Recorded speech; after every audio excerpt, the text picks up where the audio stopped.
So, ayan guys, tapos ko na gayatin yung sibuyas at bawang. Ayan, 5 pirasong sibuyas at bawang.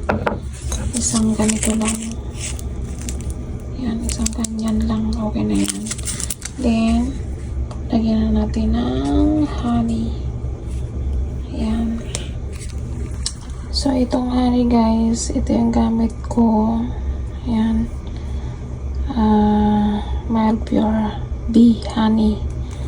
Ayan siya guys. Ito lang yung nakita kong medyo mura-mura dito. Kasi alam naman natin, mahal ang honey or sa amin yan dugos. Ayan. So, ayan ang aking honey. So, ilalagay ko siya. So, siguro mga kalahati lang dito kasi marami naman to eh. Pagkatapos natin ilagay niya, magtutubig naman yan siya. Guys, nilagay ko na kalahati. So, haluin natin yan siya para yung honey mapunta sa ilalim. Ayan. So, dagdagan pa natin. Parang konti lang.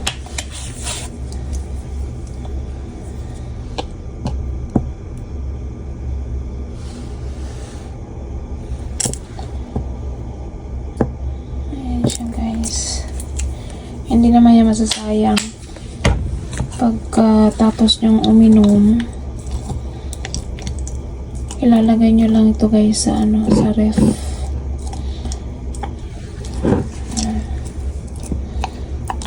Yan. Bukas na ito guys, na siya, hindi na siya malapot kasi mag-absorb na yung bawang, sibuyas, yung mga katas nila, mag-mix na yan. So, parang tubig na lang yan siya. Hindi siya gaano kalapot na. So, ganyan. Tapos, ibabad lang natin ng 24 hours. Pwede na natin siyang gamitin. Sarap ng honey. Ayan guys, meron na tayong pangontra sa sipon at ubo. Ayan, bawang, sibuyas at honey. Ayan guys. So, after 24 hours, pwede na akong uminom nito. Guys, nakagawa na tayo ng panlaban sa ubo at sipon. Kasi ngayon, panahon winter, malamig, diba? So, ang karamihan sakit ngayon ng tao ay ubo at sipon.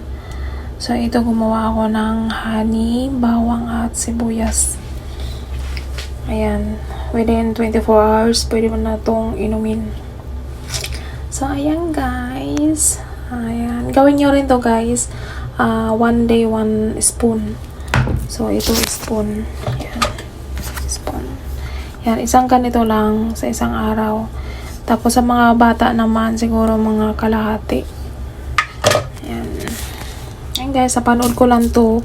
So, effective naman sa kanila. At marami na akong friend na gumamit ng ganito. Effective sa kanila. So, kumaya lang ako.